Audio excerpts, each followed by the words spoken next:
only a 5-time Pro Bowler, a 4-time All-Pro. He was inducted into the London Games Ring of Honor. Jared Allen, how are you?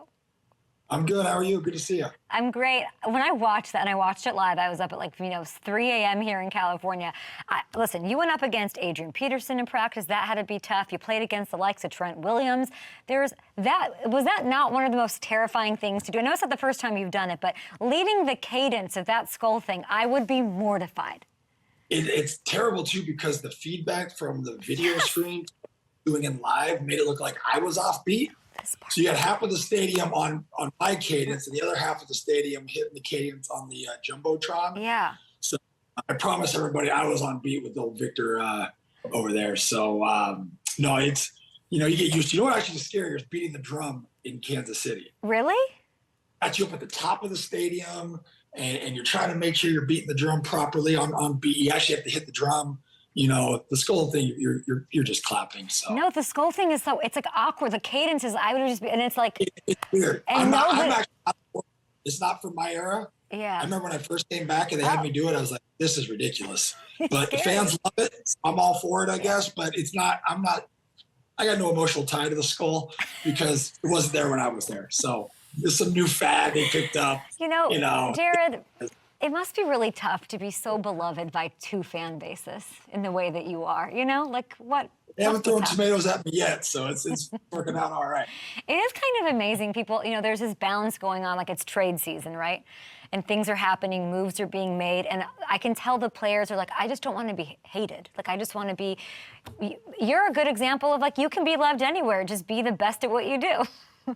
Yeah, I think you got to be authentic, right? I think the fans appreciate what authentic. And for me, I was never leaving because of anything that had to do with, really with football and the field stuff, right? It was all business stuff, front office disagreements and stuff like that. So I think, for me, again, I'm just always honest. I don't try to play it, play spin on anything. I think if you tell people, you shoot people straight, you tell them how you feel, they see that you're real, you're authentic, and I think they appreciate that. And then, carrying that play over to the field. I think the best way to win fans' hearts is just by giving it all out there and letting them know that you truly appreciate what you do for a living and you truly appreciate them spending their hard-earned money to come watch you play a game.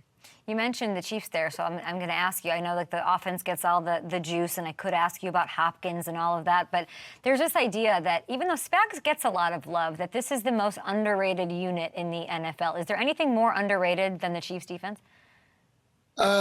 Yeah, I'm sure there's a lot more underrated stuff out there. When you're 6-0, you're not underrated. Everybody's looking at you.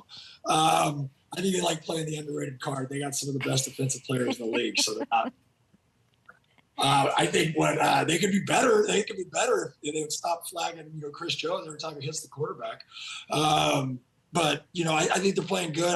I'm excited to see their defense being a consistent part of why they're winning. I think for the first couple of years, when we had Mahomes, the defense kind of, I don't ever want to say it was a hindrance, but, you never know. They were hot or cold, right? They were kind of up and down. You get into these shootouts. So I think it's now is what's making them such a fun team to watch and more dynamic team is that they're balanced, right? You're not, Mahomes can have a mediocre game, and you can still go out there and win a tough game. Well said. The New York Times told me you're taking a break from curling, which I don't love, but it means you must be taking more time watching football. No. Trying to rope more, actually. I was going to do this interview from my horse on horseback. I said, try to rope more. Get out there. What are we doing? I got the plates are cute and all, but come on. I got a text that said I couldn't do it from my phone, so I jumped in the house, grabbed my dad's wife's iPad.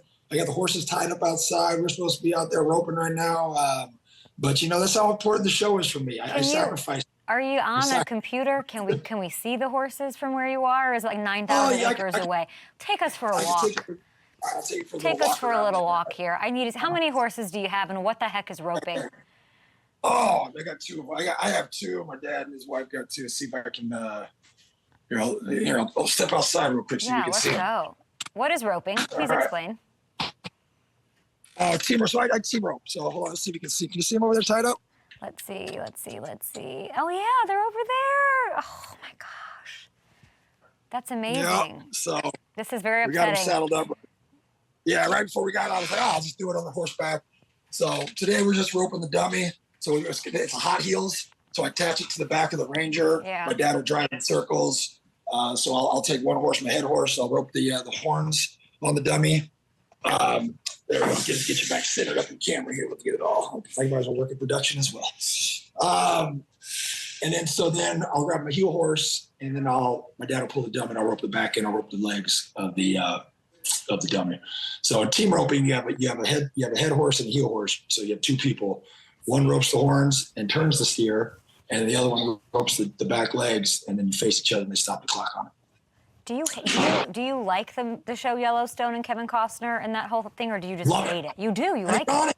I was trying to be an extra. I wanted to be one of the cowboys because I legit ride horses. I grew up on a reining and cutting horse ranch. My dad actually rode and trained. Like there's one scene in one of the seasons where he's trying to buy a reining horse, right? And they're doing all these sliding stops. And my dad used to ride with guys like Bobby Avila and train with them and stuff like that. So my dad, and I was trying to get on the show. I'm like, come on, what's up?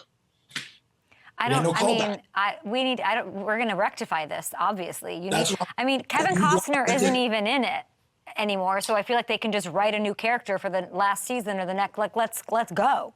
I feel like I'd be an insanely good cowboy. Yeah. Unfortunately, you weren't a cowboy. You were a chief. You were a Viking. A couple other things. Yes. That would have made sense. How far are you from the nearest Starbucks? I don't do Starbucks. How far are you from civilization? Oh, my house in town. I'm probably one right around the corner. We got 6 acres down, and I'm up at our farmhouse, right? I'm on a ranch. I'm probably 10, 15 miles from that. Yeah, I can't get over the Kevin Costner. I mean, I talk about Kevin Costner. I'm trying to get further and further away from reality and people. Yeah, if I had my druthers, I'd be in the middle of Montana on like 2,000 acres or more, and no one would see me ever.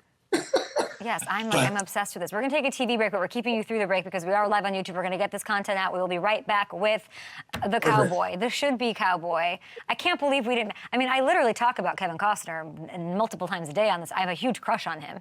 So we need to make Kevin. Who doesn't? Kevin. Who doesn't? Kevin lives in Aspen, though. I don't take you as like an Aspen. Like, isn't that crazy that I know where he lives? Crazy.